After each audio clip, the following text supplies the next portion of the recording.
I'd like to begin our lecture on sleep and dreaming. Enjoy the honey heavy dew of slumber. That is a quote by Shakespeare in his play called Julius Caesar. Now for a very different view by Thomas Edison, sleep is a criminal waste of time. So many different views of sleep, regardless of how you feel about it. The study of sleep and dreaming is meaningful to all of us because, well, let's face it, it's something we all do. So let's start with a basic understanding of biorhythms. Circadian rhythms refer to biological rhythms that are experienced by humans and many other species. Many of your biological functions vary in predictable ways over the 24 hours of a day, such as your body temperature, your blood pressure, even your urine production changes in predictable ways over that 24-hour period of time.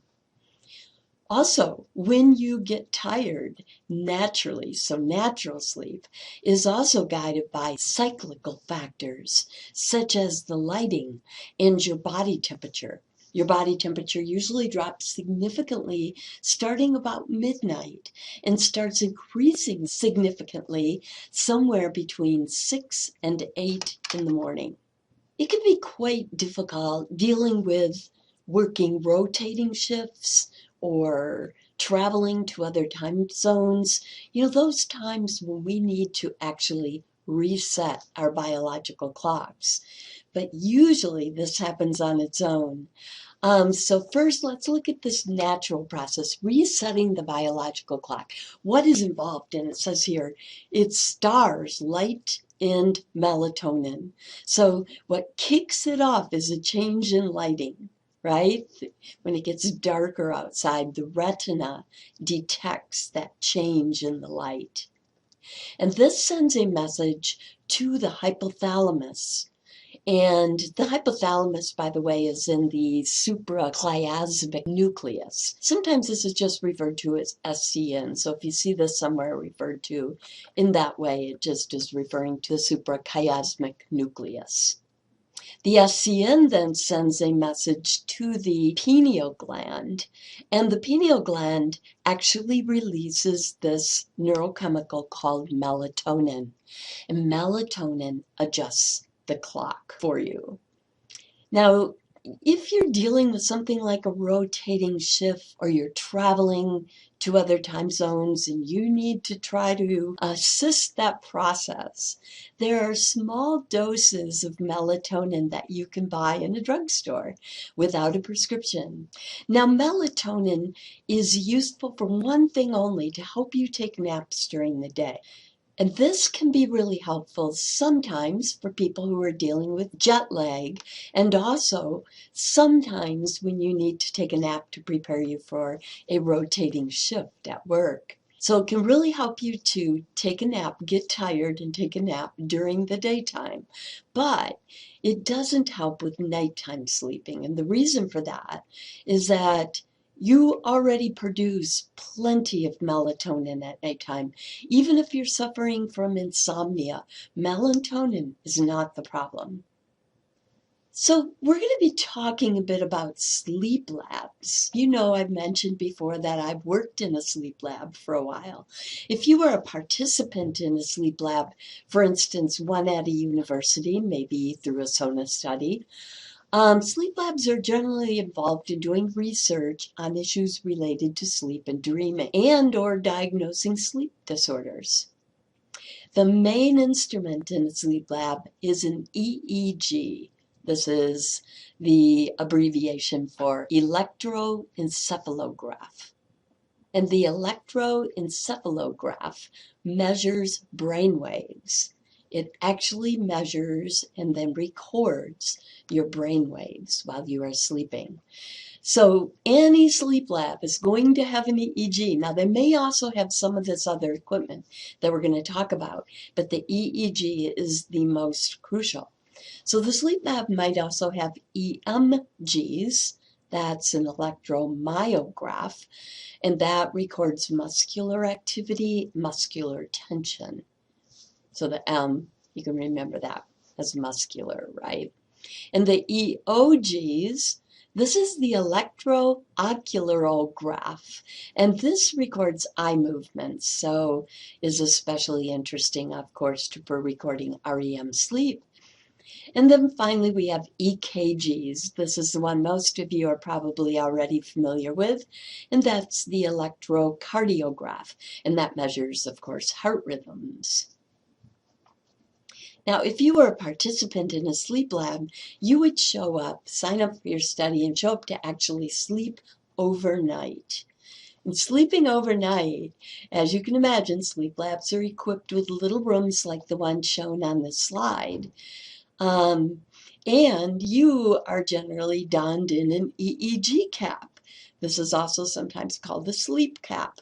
And that is if you are lucky, because some of the sleep labs are still using what they were using when I worked in a sleep lab, that are not really up to date, or have the funding for the most up-to-date technology. And in that case, all of those individual wires that you see on the slide here in this picture, electrodes, okay, would just be pasted to your scalp. So your hair would be separated, they paste them in, okay, and long wires would come from it. And as you can imagine, you know, as you toss and turn and sleep, sometimes some of those can come loose and we would have to come in and quietly reattach them. But, you know, you'd be sleeping through the night and you would be having your brain waves measured. Now, some academic and commercial sleep labs also study and or diagnose erectile dysfunction in men. So this is very common after a certain age in men, and so could be experienced later in life by many of the students in our class or by someone that you love. And the first thing that really you need to know is the problem physical or is it psychological? Okay, if it's a physical problem, then they need to know to see a medical doctor. But if it's a psychological problem, they're going to need to see a psychologist instead. During REM sleep, and we're going to look more closely at REM sleep here in a bit, but one of the things that occurs during REM sleep on a regular basis is physical genital arousal. And in males, of course, that's an erection, but less obvious in females. Females also experience this with increased vaginal lubrication and clitoral engorgement.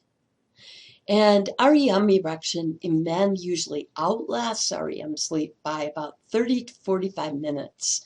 And that is what causes the common morning erection in men.